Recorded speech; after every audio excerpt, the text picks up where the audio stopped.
Hey guys, Natsmith here and welcome back to the channel and welcome to this video. Hope you had a great Christmas and New Year. It's been a while since my last video, but if you remember them, if you had a look at them, you'll remember that we found some hidden treasures in the Old Testament. We looked at Genesis chapter 5 where we saw the redemption plan of God hidden behind the meanings of the names. We also looked at Exodus 17 where we saw a prophetic message told before it happened that it had happened. That was Jesus' resurrection on the cross, and that was Exodus 17.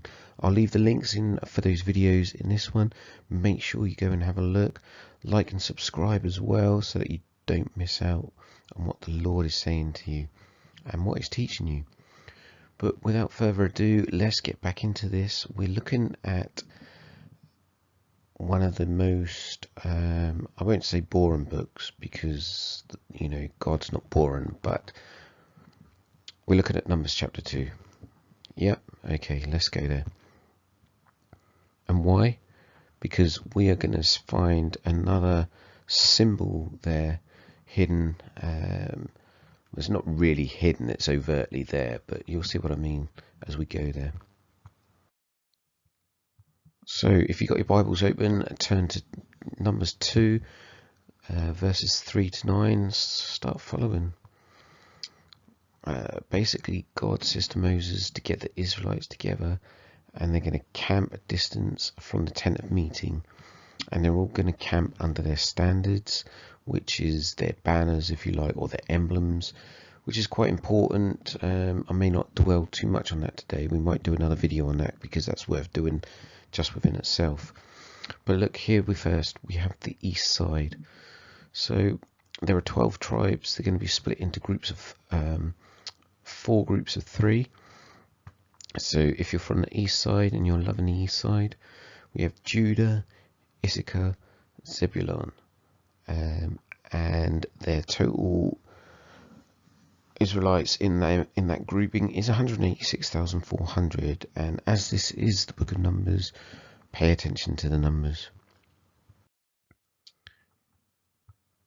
So Numbers 2, 10 to 16, we then switch to the south side, where we have Reuben, Simeon and Gad. And again, we have 151,450 Israelites camped on the south side. So then we have an interjection. We've gone east-south, but we now haven't. God interjects here and speaks about, in verse 17, about the middle of the camp, and it says, verse 17 says, "Then the tent of meeting and the camp of the Levites will set out in the middle of the camps. They will set out in the same order as they camp, each in their own place under their standard." So basically, what God is outlining to Moses here is that the Levites, the priests, are going to be in the center of the camp. And to the east, you had Judah and those tribes. And obviously to the south, the others that we've talked about so far. So verses 18 to 24, we're now going to the west side. West side, bro. Sorry, yeah, west side. We have Ephraim, Manasseh, and Benjamin. 108,100 Israelites camping on the west side. We then move to verses 25 to 32, where we come to the north side, the final set.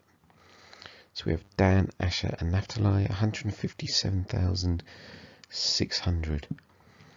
So there we've had east, south, west, north, and in the middle Israelites. Now God is very specific in the way he sets this out, and the way that they will camp is very specific, and we'll look at this now. So here we have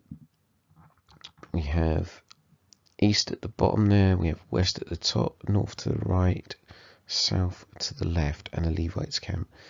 So what is so spectacular about this is that God has got the Israelites camping in the shape of the cross. Balak is looking down on this and seeing the cross, and he must be thinking, wow, I have no idea what that means. but he would have seen the shape of the cross, and that's what we're seeing here. The cross again. I wouldn't say it's even hidden in the Old Testament, but it's just revealed. It's there. You just have to look at it. So maybe as you read that chapter, you'll see and picture it in your mind, paint the picture as you're reading it. Now, we talked about standards. The camp of Reuben, a man is the standard. Ephraim is the ox. Dan is the eagle. Judah is the lion. Now, I'll let you go and do some homework and find out where else in the Bible you'll find those 4 standards in one setting. So that is another study in itself. That's another video in itself. But again, I just want to bring you back to the cross. Everything points to the cross. It points to Jesus. You'll hear people say that the Old Testament is the New Testament revealed, and the New Testament is in the Old Testament concealed. And here we have it, the cross of Jesus Christ set out before us. And the reason why I say that God set out the camps so specifically is that, as you'll see here from this graphic, no one is set out southwest, no one is set out northwest. They are all in line with the Levites. So no matter how wide the Levite camp was, that would have been how wide Judah and Ephraim would have been, either side of them. The same for Reuben and Dan, those camps. And that's what's specific about it. But again, you know, if you're looking down on this and you're seeing the Levi camp, and you'd be scratching your head thinking, wow, what is going on with these people? And God knows. So here we have it. It's been a real short message. I challenge you and encourage you at the same time to read Numbers chapter 2 and just revel in the fact that, you know, God has revealed his cross in Numbers chapter 2. If you want to argue about it and say, well, that's just there, it's nothing, you can, but it's specific, it's there on purpose, it's by design, just as we are. So I will leave you with that. I hope you liked it. If you did, hit the like button. Don't forget to subscribe.